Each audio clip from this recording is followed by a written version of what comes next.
ኢሳያስ አፈወርቂ 4 ቀናትን እሰነብታለሁ ብለው ወደ ሳውዲ አረቢያ ያደረጉት ጉዞ እጅግ መነጋገሪያ ሆኗል። መነጋገሪያነቱ አይገመቴና እንደ ስስት ተለዋዋጭ ባህሪ ያላቸው የሚባሉት የኤርትራው መሪ ይህ ጉዟቸው በ3 ወራት ውስጥ ለ2 ጊዜ የተደረገ መሆኑ ነው። እኚህ በአፍሪካ ስልጣን ላይ ከወጡ ረጅም ዘመናትን በመግፋት ከቀዳሚዎቹ ተርታ የሚመደቡት መሪ የጡት እናታቸው ናት ወደምትባለው ግብጽ አምርተው 6 ቀናትን ከቆዩ በኋላም ነው ይህንን ጉዞ የጀመሩት። አንዳንድ የሀገር ውስጥ ዜና ፖለቲካ ተንታኞች የኢሳያስ የሳውዲ ጉዞ ከቀድሞውም የሚጠበቅ ነበር ሲሉ ተንትነዋል። ዋናው ጥያቄ ግን ለመሆኑ ፕሬዝዳንት ኢሳያስን በ2 ወራት ወደ 3 ሀገራት የወሰዳቸው ምክንያት ምንድነው የሚለው ሆኗል። ጤና ይስጥልን የተከበራችሁ የሸገር ታይምስ ቤተሰቦች፣ የዛሬው የመረጃ ቅኝታችን በእነዚህ አበይት ጉዳይ ዙሪያ ላይ ያጠነጥናል። እንደተለመደው እያዳመጣችሁን አብራችሁን ቆዩ የዘወትር አክብሮታዊ ግብዣችን ነው።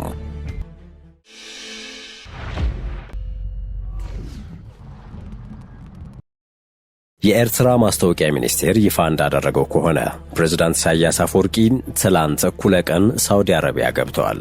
በየማነ ገብረ መስቀል የሚመራው ማስታወቂያ ሚኒስቴሩም ኢሳያስ ልዑካን ቡድናቸውን አስከትለው ወደ ሪያድ ሄዱ ይበል እንጂ ይፋ የሆነ ምስል እንደሚያሳየው ኢሳያስን የተከተሉት አንድ የኤርትራ ባለስልጣን ናቸው። ከኋላቸው ተከትለው ወደ ከአስመራ አየር ማረፊያ ሪያድ ሲገቡ የታዩት የውጭ ጉዳይ ሚኒስትሩ ኦስማን ሳሌህ ናቸው። ይህ ጉብኝታቸው የ4 ቀናት ቆይታ እንደሚኖሩ የተነገረ ሲሆን ግብጽ ከቆዩበት የ6 ቀናት ጉብኝት ማግስት ረጅሙ የመሪ ጉዞ ወይንም ስቴት ቪዚት ነው ተብሏል። ኢሳያስ በሳውዲ በሚኖራቸው ቆይታ ከሀገሪቱ ከፍተኛ የመንግስት አመራሮች ጋር እንደሚገናኙ የጠቆመው የኤርትራ ማስታወቂያ ሚኒስቴር የሁለትዮሽ ትብብርና ወዳጅነትን ማጠናከር እንደዚሁም የጋራ ጥቅም ላይ ያጠነጠኑ ቀጠናዊና ዓለም አቀፋዊ ውይይቶች ማድረግ ዓላማው ነው ብሏል። አረጋዊ ፕሬዝዳንት ኢሳያስ በሳውዲ ቆይታቸው ከሀገሪቱ ጠቅላይ ሚኒስትርና አልጋ ወራሽ ልዑል መሐመድ ቢን ሳልማን ጋራም እንዲሁም ከሳውዲ ሹማምንት ጋር ይወያያሉ ነው ያለው ቃል አቀባይ ቢሮአቸው። በሀገር ውስጥ የፖለቲካ ተንታኞች መረጃ መሰረት ይህ ጉዞ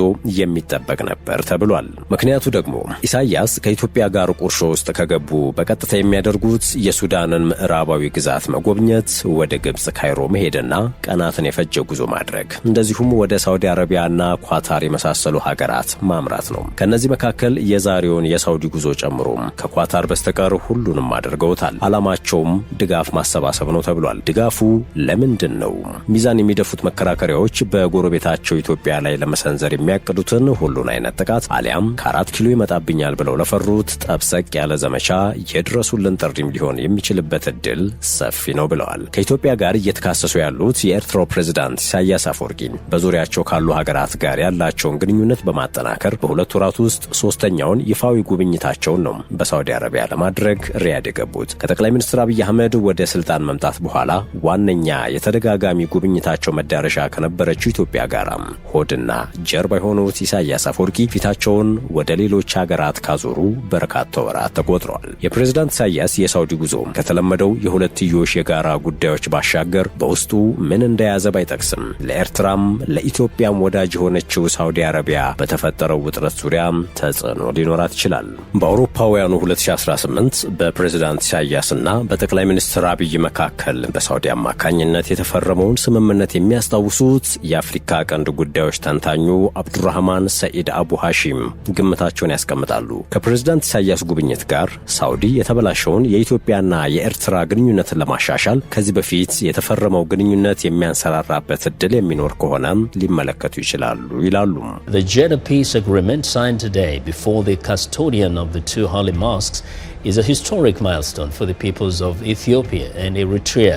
ይህ የተመለከትነው ቅንጭብ በፈረንጆቹ 2018 ጠቅላይ ሚኒስትር አብይና ፕሬዝዳንት ኢሳያስ በሳውዲ አረቢያ የተፈራረሙትና በይፋዊ ስያሜው ጅዳ ፒስ አግሪመንት ይሰኛል። ሁለቱ መሪዎች በአዲስ አበባና አስመራ መካከል ለ20 ዓመታት ዘልቆ የነበረውን ፍጥጫ አስቁመው ሰላማዊ አማራጭን በመከተላቸው ከሳውዲ ንጉሳውያን ቤተሰብ የወርቅ ሽልማት የተበረከተላቸው አጋጣሚ ነበር። ከዚህ ውጪ ሁለቱ መሪዎች ለኢትዮጵያ የወደብ አገልግሎት ወይንም አቅርቦት መስጠትን ጨምሮ በንግድ፣ ኢንቨስትመንት፣ ደህንነትና ቀጠናዊ መረጋጋት ዙሪያ መስማማታቸው ይታወሳል። የፕሪቶሪያውን ስምምነት እንደፈረሙት አቶ አሰፋ አብርሃ አይነት ፖለቲከኞች አብይና ኢሳያስ የተካረረ ጠብ ላይ ቢሆኑም ወደ ጦርነት ግን አይገቡም ሲሉ ይናገራሉ። ምክንያታቸው ደግሞ ይኸው በሳውዲ አጋፋሪነት የተፈረመው የሁለቱ መሪዎች ጅዳ ፒስ አግሪመንት ስለሚያስራቸው ነው ይላሉ። ያም ሆነ ይህ በትግራይ በተካሄደው ጦርነት ውስጥ የኢትዮጵያን መንግስት ደግፈው ሰራዊታቸውን አሰማርተው የነበሩት ኢሳያስ ጦርነቱን ካስቆመው የፕሪቶሪያ ስምምነት በኋላ ከጠቅላይ ሚኒስትር አብይ ጋር የነበራቸው ጠንካራ ወዳጅነት አብቅቷል። በተለይ ጠቅላይ ሚኒስትሩ የኢትዮጵያን ባህር በር የማግኘት ጥያቄን አጥብቀው ማንሳታቸው በኤርትራ በኩል ስጋትን ከመፍጠሩ ባሻገር በሁለቱ ሀገራት መካከል ዳግም ጦርነትን ሊቀሰቅስ ይችላል የሚል ስጋትን ፈጥሯል። የፕሬዝዳንቱ ጉብኝት ከነጠላ ብሔራዊ ደህንነት አልፎም በቀጠናዊ ጉዳዮች ላይ ድምጻቸው እንዲሰማ የሚፈልጉ መሪ ናቸውና ጂኦፖለቲካዊ አንድምታም አለው ተብሏል። በአካባቢው ያላቸውን ተጽዕኖ ለማጠናከር ከተለያዩ ሀገራትና ወገኖች ጋር ትብብራቸውን እያጠናከሩ ያሉት ሳውዲ አረቢያና የተባበሩት አረብ ኤምሬቶች ፉክክራቸው ለፕሬዝዳንት ኢሳያስ የሪያድ ጉብኝት ምክንያት ሊሆን እንደሚችል አብዱራህማን ይናገራሉ። ፕሬዝዳንት ኢሳያስ ባለፉት ጥቂት ወራት ከየመን ውጭ ባሉ ዋነኛ የቀይ ባህር ተጎራባች ሀገራት ያደረጓቸውና እያደረጉት ያለውን ጉብኝት የኢትዮጵያ የባህር በር ፍላጎት እየተጠናከረ መምጣት ምክንያት ነው የሚሉት የአፍሪካ ቀንድ ተንታኙ ይህ ሁኔታ ለቀጠናው አስጊ ሁኔታን በመፍጠሩ ለመነጋገርም ሊሆን ይችላል ሲሉ ይገምታሉ።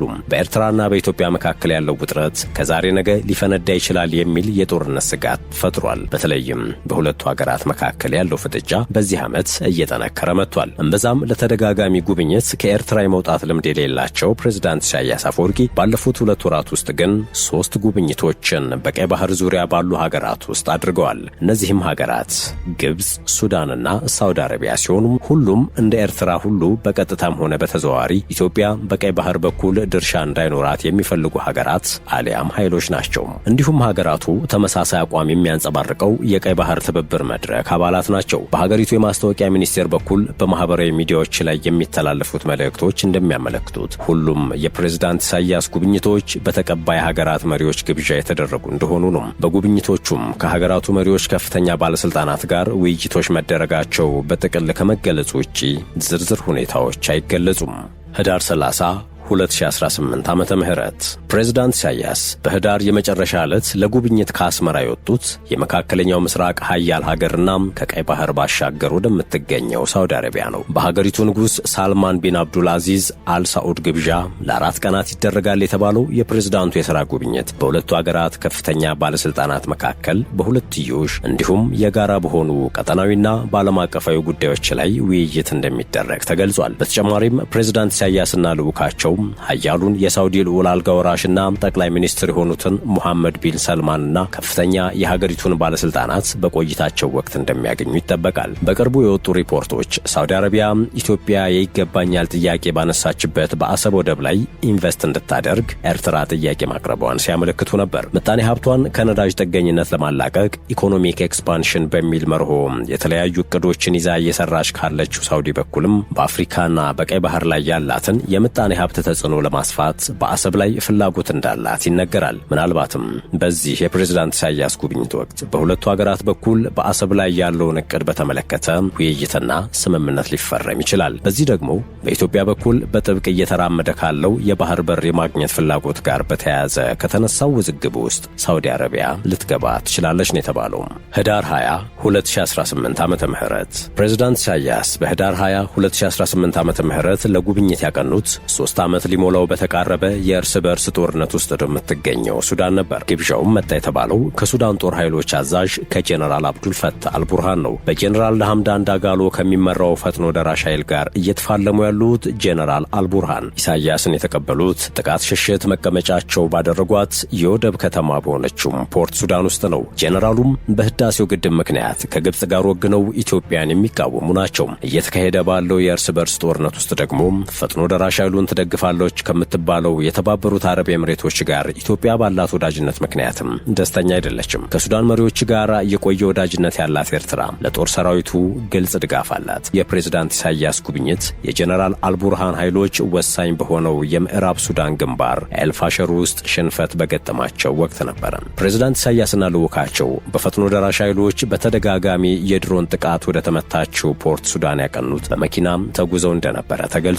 የመኪናው ጉዞ ዓላማ ከፈጥኖ ደራሽ ኃይሉ ጥቃት ለመሸሽ ነው የተባለ ሲሆን ከ900 ኪሎ ሜትር በላይ ተጉዘው ነው ፖርት ሱዳን የደረሱት። በዚህ ጉብኝት ወቅት በሁለቱ ወገኖች በኩል የጋራ ጉዳዮች ላይ ምክክር መደረጉ ከመነገር ውጪ ዝርዝር መረጃ አልወጣም። ነገር ግን በተለያዩ የሱዳን አካባቢዎች ኃይሉን እያጠናከረና ይዞታውን እያሰፋ ያለው የመሐመድ ሐምዳን ዳጋሎ ፈጥኖ ደራሽ ኃይል ግስጋሴ ዋነኛው አጀንዳ እንደነበር የሚታመን ሲሆን ሌሎች የቀጠናው ጉዳዮችም በአጀንዳቸው ውስጥ መኖራቸው አይቀሬ ነው። ከግብጽ፣ ከኤርትራ፣ ከሱዳንና ከሳውዲ አረቢያ ጋር መልካም ግንኙነት በሌላት የተባበሩት አረብ ኤምሬቶች ይደገፋል የሚባለው ፈጥኖ ደራሽ ኃይል በአገራቱም በስጋት የሚታይ ነው። ኤምሬትስ በሱዳን ጦርነት ውስጥ ሚና እንደሌላት ከማስተባበል በተጨማሪ ለማሸማገል እንደምትሞክርም ቢቢሲ ዘግቧል።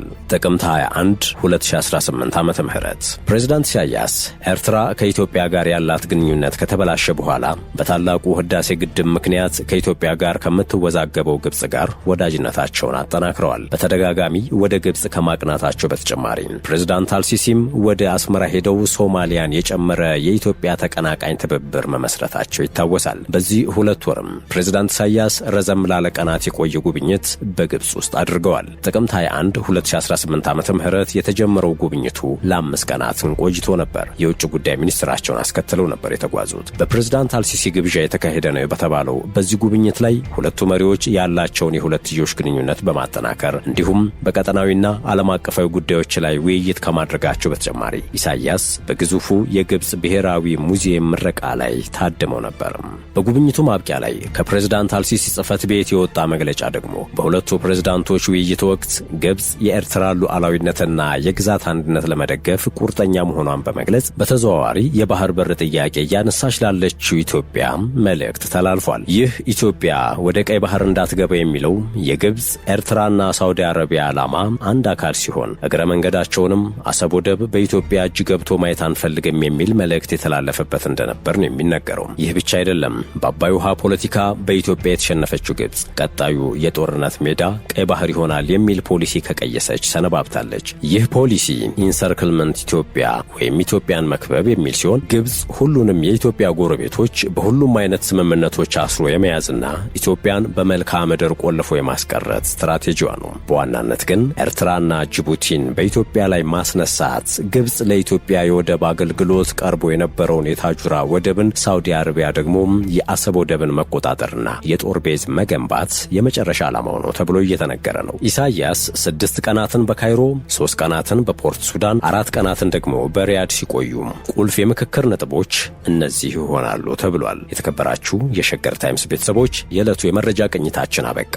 ሰናይ ጊዜ ተመኘን።